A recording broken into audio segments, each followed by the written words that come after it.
So remember that time when the ACLU stood for the idea that you have civil rights no matter your political perspective?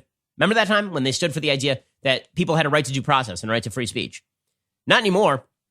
I'm old enough to remember when the ACLU was sort of the de facto organization for, I may disagree with what you say, but you have every right to say it.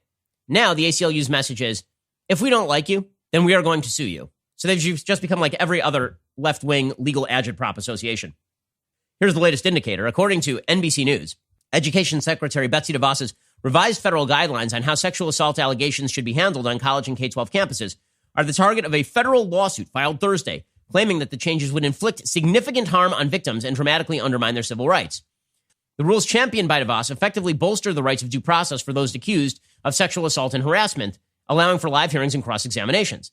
It's what agency officials say was lacking during the Obama administration to protect all students under Title IX. Now, by the way, federal courts had said the same. Federal courts had said that the Obama-era rules on Title IX that basically said if you're accused, you can't confront your accuser, you can't cross-examine your accuser, you have to take the allegations as factually true, that those rules did not meet with the requirements of due process. So Betsy DeVos changed the rules to meet with the requirements of due process.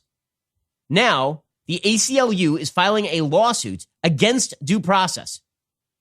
The suit, filed in the U.S. District Court in Maryland by the ACLU, says this new federal effort to weaken Title IX makes it more difficult for victims of sexual harassment or sexual assault to continue their educations and needlessly comes amid a global pandemic.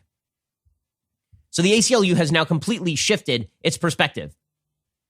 The suit, according to Ria Tobacco Mar, director of the ACLU Women's Rights Project, Tobacco Mar argued it created a double standard for how schools must treat sexual discrimination complaints compared to how they handle allegations of racial, national origin, and disability discrimination. Well, actually, no, that's just what sexual harassment law has always been: severe, pervasive, and objectively offensive. It can't just be you perceived something as bad and now we ban students. But the key here is not even the argument, because the argument's bad. The key here is that the ACLU is pursuing this argument, which just demonstrates how the left's perspective on rights themselves has shifted. It used to be that the left in America relied on the framework of rights in order to make its arguments. So the ACLU used to say, listen, we may not like Nazis marching through Skokie, but American rights mean that sometimes you have to just suck it up and understand that people who suck have the same rights that you do, and they will exercise them in ways you don't like. But so long as they're not punching you in the face, that is not a violation of your rights.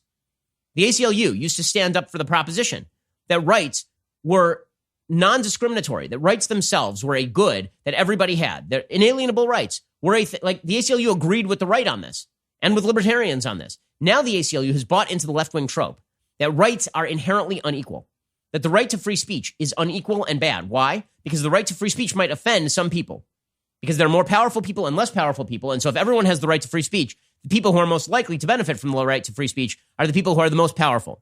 And so now the ACLU has bought into what Professor Erbar Marcuse once suggested was an idea of repressive tolerance, that in order for true free speech to flourish, we have to silence the most powerful members of society so that everybody else gets a chance to talk.